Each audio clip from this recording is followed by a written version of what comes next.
Hi, hello, welcome. Welcome back to another Onkruid video. Welcome back to another unedited Soulstone Survivors video. We're playing with the Barbarian today, a build mainly focused on applying negative effects to all our enemies, and that's exactly what we're going to be aiming to do. Got the Curse level 5 victory on the third map off camera. I'll try to include the screenshot again if I remember to do so, but hopefully I do. This time the Frozen Wastelands Curse level 5, and I believe clearing out this is what we need to actually unlock the Dead Knight. The Dead Knight, his name is, right? The guy riding a horse.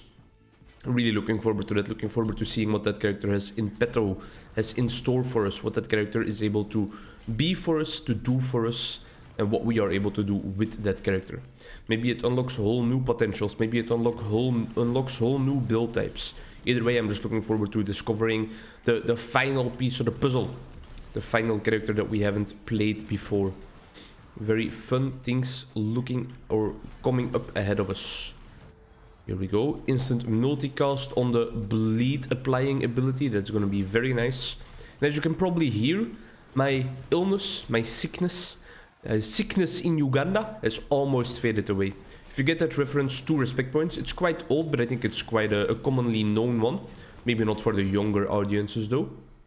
Let's go for some Thunderclap. An ability we have not taken in years, but I know that it is a potent early game damage dealer, and also know that it applies two types of negative effects if I'm not mistaken, so that can definitely help us out with our Executioner effect. I can see that a red tower has spawned, so I'm immediately moving over there, heading over to this location, begging for the location through text first, and then head it over there, and try to clear it out as quickly as possible, not only because it gives a lot of... Oh yeah, not only because it gives a lot of XP, but also just because I can really use the mental clarity. Thunder Strike, sure, a bit of a Thunder build, a bit of a Thor build if you will. Lord of Thunder, God of Thunder, Titan's Cleaver, why not? Area of Effect a bit for all my abilities in general, and I think we already have quite something quite strong at our hands. I definitely have to see how it actually goes in the future though, because I haven't played with such a short range melee character for a while. And I wonder how that's gonna fare against... Ooh, Body Slam. Yeah. How that's gonna fare against the Lords. We know that Body Slam is a insanely powerful early ability, so now we... Oh, damn. They are really just giving us everything, huh? We don't want Flurry, Bloodlust. I think we have just already found our entire build. We might go for a different ability from Double Slash if we get the opportunity, but for now, I think we have a strong build on our hands as well. And our area of effect is already so large. Beautiful stuff. I feel a lot better already. Now, don't get me wrong, I am still definitely a bit sick. My nasal cavities are still clogged up. And I still have some small headaches throughout the day sometimes. And I still have some coughs. You know, this is not even a blast. But did we pick up a blast or a slam upgrade? Slam, and this is a slam. I think I'm gonna replace it. Because, yeah, I'm just gonna replace it. Don't doubt too long, just replace it and we'll see what happens. Damage increase for the burst, which is only fire shield and shockwave. That's not what we want. We want some maximum health for our body slam to be more damaging. It's health, right? Yeah, it is. But yeah, either way, I'm still a little bit sick, that's for sure. I'm not completely healed, but it is like a night and day from when the illness started at least. So things are coming up Millhouse for me. And that means that today, if I don't toot my own horn too much and I actually keep feeling this well, I can record a bunch of videos today again. But last time I said that immediately after recording the first video, I felt exhausted and really tired. So I hope that it's gonna be better today. And I hope then that I can provide a bunch of content to you guys. Also gonna start recording on the third video in my book deep dive of Weg van het Piekeren, or Away from Worrying by Philip Raas. Dutch clinical psychologist, mainly focused on worrying and rumination in his, pardon me, research career. Very interesting stuff. A very light-hearted book, and that makes it so applicable for everyone, I think. Just techniques, small little hints and tips, and also psychoeducation. So basically like talking about or explaining some concepts to the people, but in such a light-hearted manner. And he practices what he preaches on that front, because he always also advises the people to approach their worrying in a lighthearted, open, adventurous, playful manner, you know? It's a part of you, and it's a part of you you need to accept and you don't need to fight against. This third video will be about the third chapter. Oh, sure. It will be about the third chapter, and the third chapter was all about action. Action, action, action. Action is the remedy numero uno against worrying. So that's what the third chapter and this third video is going to be about. And I already read part of the fourth chapter this morning, which is kind of about which action to take then. And there were some very interesting concepts introduced so far. For example, one of the things that will probably stay with me for eternity is the worrying decision tree.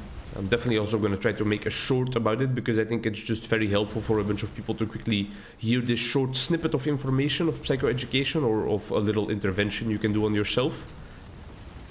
The worrying decision tree basically states that whenever you are worrying about something, there's a decision tree that should pop up inside of your brain. And that decision tree goes as follows. Is it something you are in control over? Do you have control over it? Is it something you can change or solve, the thing you are worrying about, the problem you're worrying about? Most of the time it's a problem. It's a lyric from some kind of obscure, dark drum and bass song. Either way, that's the first decision you have to make.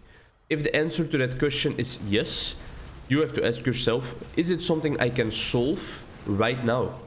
If the answer to that question is yes, then the action you need to take to counter the worrying is very clear. Do that thing, you know? Just do it right then and there.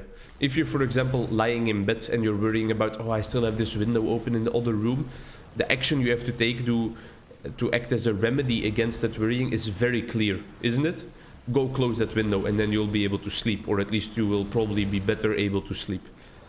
If, however, it is something that you are not able to solve right now at this particular moment, you have control over it, it is a problem you can solve yourself, but you can't do it right now, postpone it a bit, but already plan how you're gonna solve it, and maybe write that down in a little to-do list, step by step, and write down the first step of the problem. If you're thinking, for example, oh, I need to contact my insurance company tomorrow morning, I definitely still need to do that.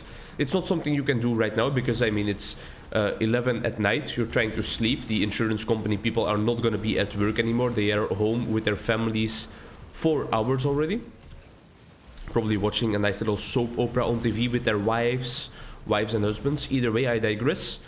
They're not going to pick up the phone. It's not something you can do right now. But what you can do right now, and the action you have to take in that moment to kind of act as a remedy onto the worrying thoughts, onto the worrying behavior, is write down, or at least think about the first step you are going to take tomorrow to solve that problem.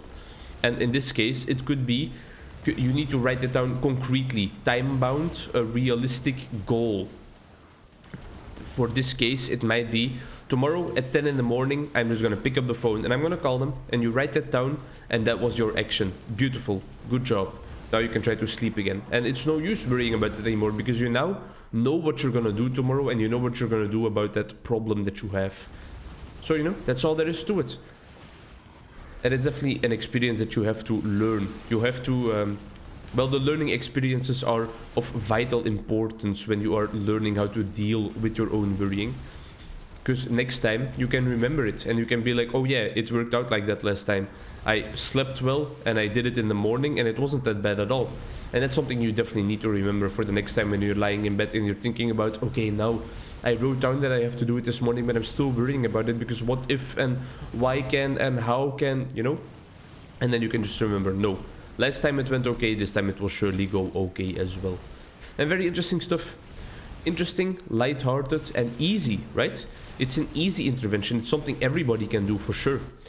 But then there's also the part of worrying when you're worrying about something that is outside of your control. Especially people with generalized anxiety disorder or worrying disorder, because it's such a core symptom in that disorder, where people just worry about everything in their life. Yeah, worrying is a core system in that. But what I was gonna say those people most of the time worry about things that they can't control. For example, oh, what if World War III starts tomorrow? Or what if, and this is an example from the book, but it's quite an actual, quite an example that fits the signs of the times. What if a global pandemic all of a sudden arises and kills 80% of the world population? That's not something that is inside of your control, you know? But it's definitely something you can worry about, because it sounds very scary, and things that are scary, it's logical and normal that you worry about those things. And normalizing the worrying behavior is also very important in treatment. But either way, you can't do anything about it. You don't have any control, so how do you deal with it? First of all, you are very mild and open towards yourself. You are forgiving to yourself. You tell yourself, yeah, okay, it's normal that I worry given those circumstances. It's normal and it's okay. And then with that open-minded lifestyle and mindset towards the worrying, you then move along to other things in your life. You try to divert your attention into other activities, and those other activities, the best way of choosing those other activities is then to kind of choose activities that are in line with your values and what you find really important in life. And that's basically how that worrying decision tree goes. Very interesting stuff. Now I kind of shot myself in the foot. Well, a beautiful use of expression there. Gonna pat myself on the back because Jarvis is not here, so he can pat myself on the back for me. But a beautiful use of an expression. Shot myself in the foot by explaining it in such detail in this video already, because now what incentivizes you to watch the short or to watch the deep dive? Well, the thing that incentivizes you to do that is because you want to support me and my YouTube journey. So that's all you need to know, you know? Like, subscribe, suck my penis. No, but it's just interesting stuff.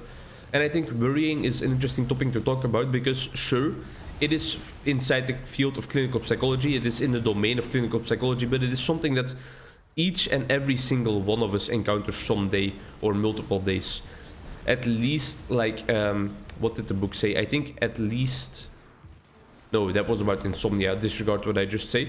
But everybody worries at some point in their life. And sometimes it is very much realistic worrying. About, for example, test results. Ooh, revive popped.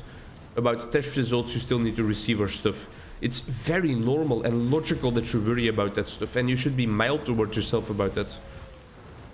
And that's why I think it's such a great topic to talk about in YouTube videos as well. Because it kind of... everybody can benefit from learning about worrying and how to deal with worrying, in my opinion. And that's why it's a topic I love to learn more about. So that I can help people that knock on our door, stand on our doorstep like, hey, I'm a worrier. I want to stop worrying. And that's exactly where the first lesson comes in. Stopping to worry is hard. But dealing with worrying differently, that's something we can achieve together. It's just something that really, really gets me enthusiastic about my job, learning about worrying. But I have been rambling on about it for multiple Soulstone Survivors videos. I guess so. For now, I think we should change up the subject a little bit if possible. But what else can we talk about, you know? There's only so many things to talk about. One thing we can talk about is how goddamn easy this run has been going. Sure, one revive has been popped so far, but we are clearing out the enemy so quickly. And I think most of it is because of this body slam ability. In my opinion, I think this is right now the strongest ability as is in Soulstone Survivors, just without any upgrades or anything. I think Body Slam is just so strong, because it also incentivizes you to go for those max HP upgrades. So not only does it deal a hell of a lot of damage, it really deals heaps of damage, it wreaks destruction. Also, it incentivizes you to get tankier, to get stronger, so it makes your runs easier survival. Look at this. More maximum health, more damage on my body slam, and I'm harder to kill. This is definitely a run we can take into endless mode. Are we gonna try to do that? Yeah, let's try to do that. We almost never go in endless mode, so let's do it. It's gonna be a long video then, but all the other videos where I don't get victories in my runs are also extremely long, so I guess I shouldn't complain. Fateful Strikes, we always still love that as well. The final lords are almost spawning. And I think that this run, getting those legendary damage increase and legendary physical upgrades is definitely also what pulled us through towards the end, because that is just so helpful. And that's exactly what we were looking for in all our other runs, but we almost never got. What I am still missing is, of course, vicious strikes that would even make us stronger. But by now, pardon me, I don't think it matters too much anymore. I think we are quick enough at killing ads to spawn lords, and vicious strikes doesn't really help us with the lords themselves. So, but yeah, look at that. Their health bar is already half for most of them. Really, really a strong run. And a fun one as well. I'm just smacking them around, showing them who's boss. I looked for a new ebook yesterday when I was sleeping. I'm sleeping in the sofa right now because I'm still a bit sick and I don't want to make my girlfriend sick, so we're not sleeping in the bed together. But I was looking for a new ebook to read, and I was looking at the free ebook subreddit with the philosophy tag because I really want to get into reading philosophy. It's a very interesting subject, and it's a subject that can teach me a lot about myself and about the world and everyone else in the world, that's for sure. And I stumbled upon Nietzsche's book. Nietzsche's book about Thus Spoke Zarathustra. I can't remember the name. Why can't we enter Overlord mode? Is Overlord mode where you have to go even quicker? Let's try the Endless mode for change. We haven't tried this yet. And I think now we just unlocked... Yeah, the Dead Knight. We can now purchase the Dead Knight. And I can now mute my Discord immediately. And purchasing the Dead Knight is going to be so hype. I'm really looking forward to it. The next video, I can assure you, it might be with the Dead Knight, if I remember. So how does this Endless mode work now? We are in another map, because I thought that maybe this Endless mode would remain on the same map, but no, we are in another map. There's still 15 Lords of the Void on the menu, and we still have to kill the same amount of ads before they spawn. So what's different? What's the catch? What's different between this Endless mode and Overlord mode? I don't know so far, but I hope I will find out in the near future. Another subject I definitely want to get deeper into is everything related to the interaction between gaming and psychology. I was just talking about it over lunch with my girlfriend. We were talking about, well, normally someone in her family was supposed to go to America for their job, and they are not able to go anymore because they got very sick all of a sudden. Bless their heart and soul, because it's a very nice person we're talking about. And then I was asking her, like, do you think for our job we will ever have to go to America? And she was like, yeah, I don't know, maybe. And that got me thinking, like, if I really, really build up this expertise in this niche domain of video games and psychology, I think that there's a large chance that I will have to, for example, go and give some TED Talks or something like that, or talks at least on the matter, because I will be one of the only people really, really interested in that specific thing. Oh, that's a bit too late for the poisonous blood, but I will still take it, of course. And yeah, that got me thinking, like, that would be really interesting. I know, for example, that one of my friends who went on an exchange project with Erasmus. She went on an exchange project to Ireland from here in Belgium. And for her classes of ethics, she got one class in social ethics by a guy that I don't know his name. I'm sorry, I don't know, I should know it, but by a guy that really specializes into ethics in video games. And that's so interesting. I still need to watch the lecture myself because it is online completely, but it's so interesting, and that's exactly the type of thing I want to do. Or Dr. K, for example, with his BetterHelp, his online initiative, and him helping a lot of Twitch streamers, or like doing online therapy with them. Also something that sounds very, very interesting to me. Because if you know a lot about psychology and gaming, you will also know how to help out a lot of those content creators, hopefully, that are struggling with gaming, that are struggling with maybe gaming addiction. And I also want to include some knowledge about social media and how to deal with having bad habits related to social media as well. People like me who watch way too much YouTube, for example. I can be open and honest about that. I watch way too much YouTube. I try to diminish it a little bit, or when I watch YouTube, I watch something that is actually stimulating and worth my time. Like, for example, watching some Sisyphus videos, Sisyphus 55 videos, shout out. Or some Quantum Boy videos. But yeah, I definitely spent way too much time on YouTube. Just before recording this video, I was queuing up another random League of Legends gameplay video, and I was like, no, this is not worth my time for now. If I want to do something like this, I need to create those videos myself, because that will be in line with my values and my passion. But I can't just spend another 15 minutes watching someone else play League of Legends. And sometimes it's the wake-up call you need, you know. The wake-up call you need, but you don't always want to give yourself, because it's just fun in the short term. Should have taken Behemoth there because we are taking quite some damage. But we are getting rid of these lords as well. Damage increase for area. Sure, we love that. In these endless modes, you gain experience a lot faster. Again, you level up a lot quicker at the start, which is very nice. I guess because the enemies are stronger, they also let them drop more experience or something, probably. All these lords are almost gone. And then afterwards, I'm gonna head over to the healing crystal. Or no, I'm gonna do that right now because I don't want to die. There we go. I'm also gonna get rid of this tower real quickly.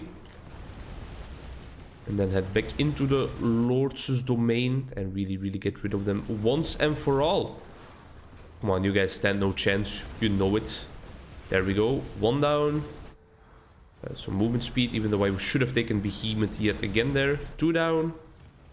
Frailty is always nice. And three down. There we go. First set of Lords defeated in this type of the endless mode. And don't get me wrong, it's definitely difficult, but I think it's just difficult because they increased the numeric values on all the enemies, and it's a bit lame. Or well, it's not lame, but I mean, it's not that exciting either, you know? Of course, they are all stronger, but it's just because they deal more damage and they have more health. It's not like there are any new cool mechanics or something like that. Okay. Here we go. I feel so much better. I don't feel exhausted at all. I don't feel like I have a sore throat. I don't think I have coughed once during the recording of this video, even though we have already been going for 20 minutes. So things are really looking up. I'm looking forward to going back to work tomorrow. I actually have a meeting with my client that I am treating for her worrying disorder. So I should definitely try to create the third video. When I get the chance. Because that's exactly what I want to talk to her about. We've already talked about how she can notice when she is worrying and kind of give it an actual name, like, ha, there's my worrying again, or ha, there's, and then the name of the person if you want to personify or objectify your worrying. And now I'm gonna tell her to, after noticing it, go to action. Worrying is a sign to go over to action, to take action, and it's the next step in her story. I'm really looking forward to that session, to discovering together how that action is translated into her specific context. How she is gonna actually do that. When she worries about her work stuff, how is she then gonna transform that into an adaptive action, an action in line with her values? Interesting stuff to look forward to. I'm also starting up with a 17-year-old boy who is looking into, well, how can I be more in touch with my own emotions, communicate better with my friends and family, and let them know that I don't necessarily on purpose or consciously react so aggressively towards what they tell me. I don't want to react so aggressively, but it's just because I'm not that well. I don't have that much control over my emotions or stuff like that. And it's going to be a very interesting thing to look at together as well. Really stand still with all of the interactions he had in his past days and what happened, what went wrong, and how we can kind of diminish the wrong going in the next time. Can we, for example, advise him to take a bit more of a break before he reacts to his family? Sure, I'll go for the wounds. Getting a beating though. I don't think we're gonna make it much further, but we have made it quite far already. I'm definitely satisfied with this run. Because don't forget, we are in Endless Cycle 1 only, but we are still on Curse level 34, or on Curse level 5, however you want to look at it. One Lord down.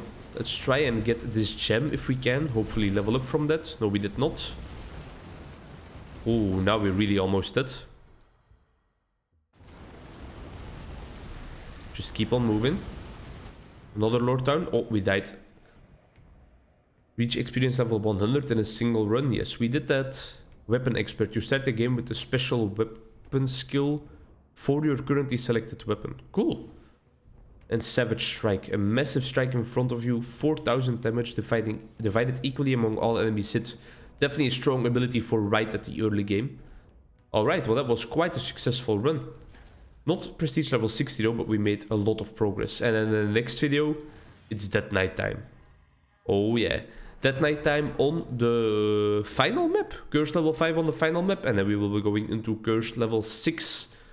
Which makes it so that every time you kill an enemy, there's a chance of a meteor. That's fine. An invincible void presence slowly follows you, causing fatal damage if it's able to attack you. So we will have to be moving around all the time, I think.